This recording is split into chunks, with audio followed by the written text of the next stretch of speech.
Everyone hi. ఇప్పుడు మనం చూసే ఈ దేవాలయం వచ్చేసి శ్రీ లక్ష్మీ గణపతి స్వామివారి దేవస్థానం. ఈ దేవాలయం వచ్చేసి బిక్కవోలు విలేజ్లో మనకు ఉంది. ఇది ఈస్ట్ గోదావరి డిస్టిక్లో ఆంధ్రప్రదేశ్లో ఉందన్నమాట. ఇది జస్ట్ కాకినాడ నుంచి 33 కిలోమీటర్స్ అవేలో ఉంది, అంటే 33 కిలోమీటర్ల దూరంలో. అండ్ నెక్స్ట్ రాజమండ్రి నుంచి 40 కిలోమీటర్స్ దూరంలో ఉంది. అండ్ మనం ట్రైన్లో కూడా సామర్లకోట స్టేషన్ నుంచి మనం ఈ దేవాలయానికి వెళ్ళొచ్చు అనమాట. ఇక్కడ మనకి కేశఖండన కూడా అవైలబుల్ ఉంది. ఎవరైనా తలనీలాలు సమర్పించుకోవాలంటే సమర్పించుకోవచ్చు అనమాట. మనకి ఈ యొక్క దేవాలయం యొక్క స్థల పురాణం ఏంటంటే 1100 సంవత్సరాల చరిత్ర ఉన్న బిక్కవోలు ఆంధ్రప్రదేశ్లోని అతి ప్రాచీన క్షేత్రాలలో ఒకటి.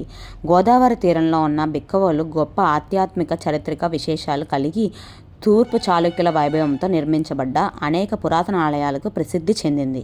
ఈ క్షేత్రం మొదట చాళుక్య విక్రముని పేరిట విక్రమపురంగాను, 3వ విజయాదిత్యునిగా పిలువబడిన గుణగ విజయాదిత్యుని కాలం క్రీస్తు శకం 849-892లో బిరుదాంకిన ఓలుగాను పిలువబడి కాలగమనంలో బిక్కవోలుగా నామాంతరం చెందింది. నేటికి బిక్కవోలు గ్రామంలో 6 దేవాలయాలు అలనాటి చాళుక్యుల శిల్పకళా వైభవానికి సాక్షిభూతంగా నిలుస్తున్నాయి. 1100 సంవత్సరాల చరిత్ర ఉన్న తూర్పు చాళుక్యులచే ఆరాధించబడిన శ్రీ లక్ష్మీ గణపతి స్వామివారి ఆలయంలో శ్రీ స్వామివారు స్వయంభుగా కొలువై ఉన్నారు. శ్రీ లక్ష్మీ గణపతి స్వామివారి విగ్రహం ఆంధ్ర రాష్ట్రంలోని అతిపెద్ద శిలా విగ్రహముగా బాసిల్లుచున్నది.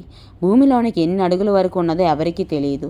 శ్రీ లక్ష్మీ గణపతి స్వామివారి నిజరూపమును శ్రీ స్వామివారికి నాగాభరణం, నాగ యజ్ఞోపవితం, నాగ మొలత్రాడు, బిల్లకట్టు పంచతో సుఖాసనం మీద కూర్చొని రాజటీవీతో భక్తులకు దర్శనమిచ్చెను. ఇక్కడ వెలిసిన స్వామి ప్రత్యేకత దక్షిణముఖంగా తొండం కలిగి ఉండడం. శ్రీ స్వామివారి ఆలయంలో భక్తుల విరాళములతో నిత్యాదానం నిర్వహించబడను. స్వామివారికి ప్రతి నెల శుద్ధ చవితి నాడు అనగా అమావాస్య వెళ్ళిన 4వ రోజున మహాన్యాసపూర్వక ఏకాదశ రుద్రాభిషేకం, గణపతి హోమం జరుగును.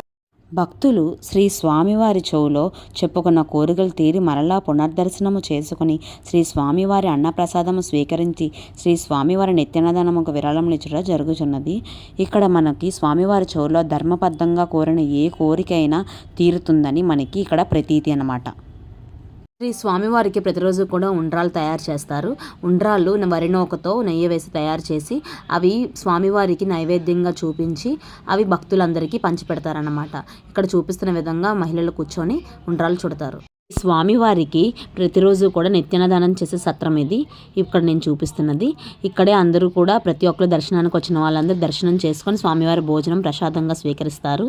ఎవరైనా వాళ్ళ పేరు మీద అన్నదానం జరగాలనుకుంటే వాళ్ళు 2000 పే చేస్తే అక్కడ అన్నదానం వాళ్ళ పేరు మీద చేస్తారు. మీరు కూడా శ్రీ లక్ష్మీ గణపతి స్వామివారి దర్శనం తప్పకుండా చేసుకోండి. మరిన్ని వీడియోస్ కోసం మన ఛానల్ని లైక్ చేయండి, సబ్స్క్రైబ్ చేయండి, పక్కనే ఉన్న బెల్ ఐకాన్ని టచ్ చేయండి. జై గణేష్.